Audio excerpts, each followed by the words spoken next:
Okay, y'all, like I seen this cinnamon toast spread, and I'm like, we gotta make some French toast because I ain't never seen that yet. So let's get into it.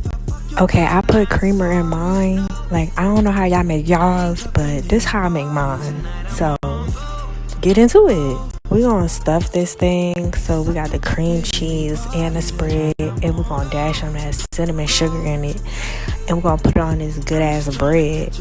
It's gonna be giving like cinnamon toast cheesecake, y'all. Like, picture that. Then we're gonna dip it in the batter, cover it up in the crumbs, y'all. The crumbs is the key to this. I'm telling you.